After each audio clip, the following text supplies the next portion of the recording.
대법원 2022년 10월 14일 선고 2018도 13604 판결 사건명 배임 1. 배임죄의 성립 요건 중 재산상의 손해의 의미 및 재산상 손해의 유무에 대한 판단 기준 경제적 관점 재산상 손해가 발생하였다고 평가할 수 있는 재산상 실해 발생의 위험의 의미 및 그 정도 구체적, 현실적인 위험이 야기된 정도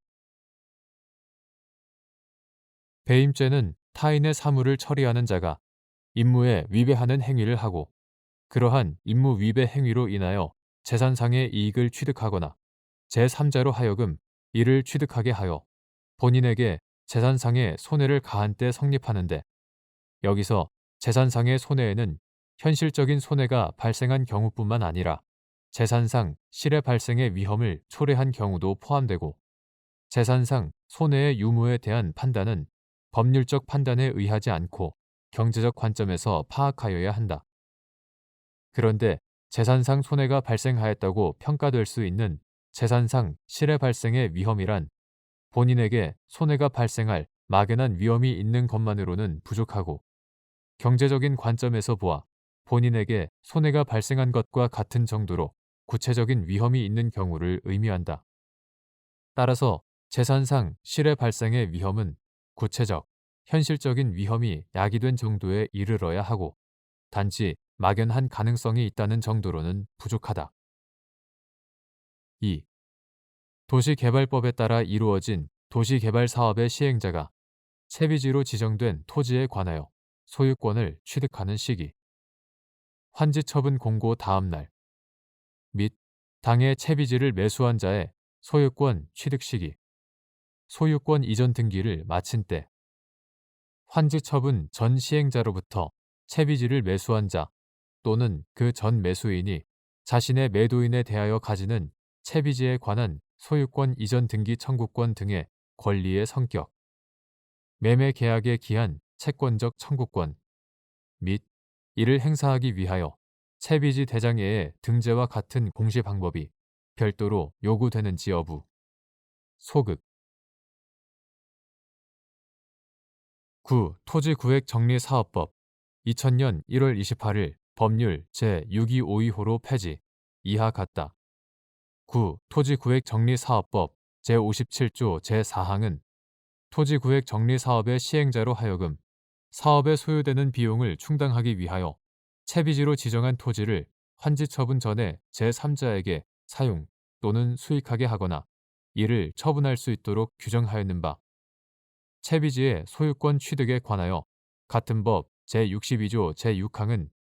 제54조의 규정에 의한 채비지, 제57조 제4항의 규정에 의하여 이미 처분된 것을 제외한다. 채비지는 시행자가, 보류지는 환지 계획에 정한 자가 환지 처분의 공고가 있은 날에 이길에 각각 그 소유권을 취득한다 라고만 규정하였다. 이에 따라 대법원은 토지구획정리사업의 시행자가 환지 처분 전에 채비지 지정을 하여 이를 제3자에게 처분하는 경우 매수인이 토지의 인도 또는 채비지 대장에의 등재 중 어느 하나의 공시 방법을 갖추었다면 매수인은 당해 토지에 관하여 환지 처분 시 취득하게 되는 소유권의 전신과 같은 것으로서 물권 유사의 사용 수익권을 취득하여 당해 채비지를 배타적으로 사용, 수익할 수 있음은 물론이고 다시 이를 제3자에게 처분할 수도 있는 권능을 가지며 그 후 환지 처분 공고가 있으면 그 이길에 최종적으로 채비지를 점유하거나 채비지 대장에 등재된 자가 소유권을 원시적으로 취득하게 된다고 보았다. 그런데 구토지구획정리사업법이 폐지되고 2000년 1월 28일 법률 제6242호로 도시개발법이 제정되어 2000년 7월 1일부터 시행되었는 바 현행 도시개발법은 채비지의 소유권 취득에 관하여 제42조 제5항에서 제34조에 따른 채비지는 시행자가, 보류지는 환지 계획에서 정한 자가 각각 환지 처분이 공고된 날의 다음 날에 해당 소유권을 취득한다. 다만 제36조 제4항에 따라 이미 처분된 채비지는 그 채비지를 매입한 자가 소유권 이전 등기를 마친 때에 소유권을 취득한다 라고 규정함으로써 토지구획정리사업법 제62조 제6항의 규정과 달리 도시개발사업의 시행자로부터 환지처분 이전에 채비지로 지정된 토지를 매수한 자는 환지처분의 공고가 있은 후 그 토지에 관하여 소유권 이전 등기를 마친 경우에 소유권을 취득한다는 점을 분명히 하였다. 따라서 도시개발법에 따라 이루어진 도시개발 사업의 시행자는 채비지로 지정된 토지에 관하여 환지처분 공고 다음 날에 소유권을 원시적으로 취득하게 되나 당해 채비지를 매수한 자는 토지를 점유하거나 채비지 대장에 등재되었다고 하더라도 소유권 이전 등기를 마친 때에 비로소 소유권을 취득하게 된다. 따라서 환지처분 전 시행자로부터 채비지를 매수한 자 또는 그 전 매수인이 자신의 매도인에 대하여 가지는 채비지에 관한 소유권 이전 등기 청구권 등의 권리는 모두 매매 계약에 기한 채권적 청구권으로서 이를 행사하기 위하여 채비지 대장에의 등재와 같은 공시 방법이 별도로 요구되는 것이 아니다. 3. 갑 주식회사는 도시개발 사업의 시행자인 을조합으로부터 기성금 명목으로 채비지를 지급받은 다음 이를 다시 병에게 매도하였는데 을조합의 조합장인 피고인이 환지처분 전 채비지 대장에 소유권 취득자로 등재된 갑회사와 병의 명의를 임의로 말소함으로써 재산상 이익을 취득하고 병에게 손해를 가하였다는 배임의 공소사실로 기소된 사안에서 을조합이 시행한 도시개발 사업은 도시개발법에 따라 이루어진 것이므로 채비지 대장에의 등재가 환지처분 전 채비지 양수인이 취득하는 채권적 청구권의 공시 방법이라고 볼 수 없다는 등의 이유로 이와 다른 전제에서 피고인의 행위가 배임죄를 구성한다고 본 원심 판결에 법리 오해에 잘못이 있다고 한 사례.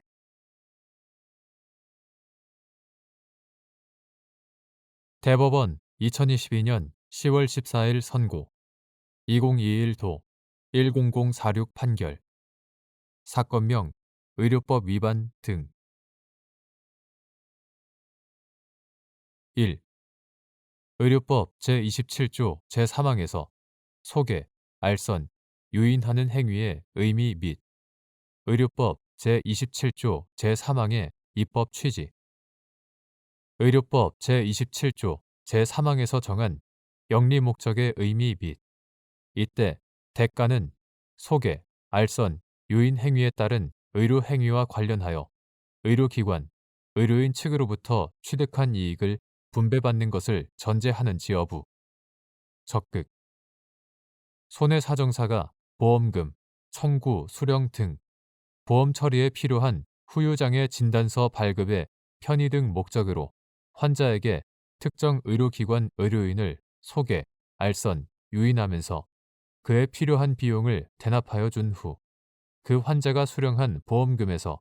이에 대한 대가를 받은 경우 의료법 제27조 제3항이 금지하는 행위에 해당하는지 여부.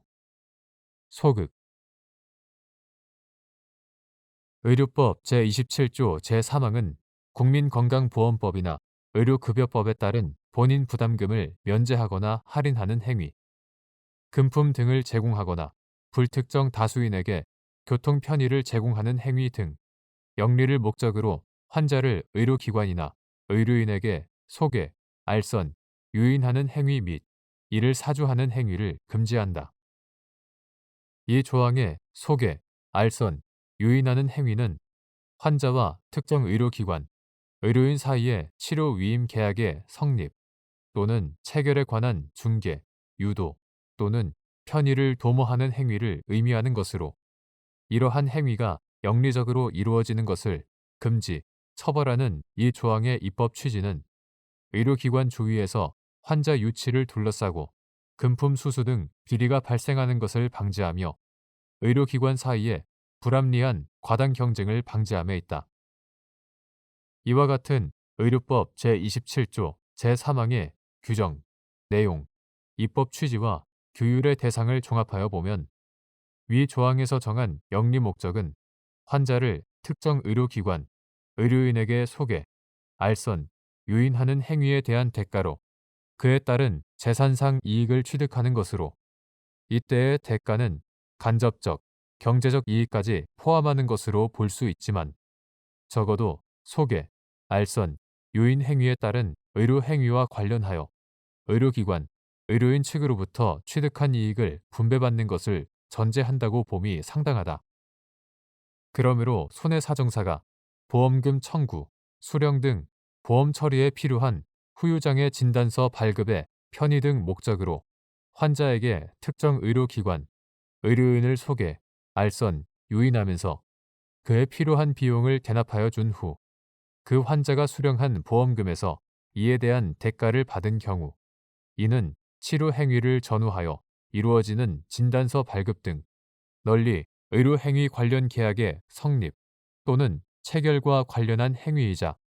해당 환자에게 비용 대납 등 편의를 제공한 행위에 해당할 수는 있지만 그와 관련한 금품 수수 등은 환자의 소개, 알선, 유인에 대하여 의료기관, 의료인 측이 지급하는 대가가 아니라 환자로부터 의뢰받은 후유장애 진단서 발급 및 이를 이용한 보험 처리라는 결과, 조건의 성취에 대하여 환자 측이 약정한 대가를 지급한 것에 불과하여 의료법 제27조 제3항의 구성 요건은 영리 목적이나 그 입법 취지와도 무관하므로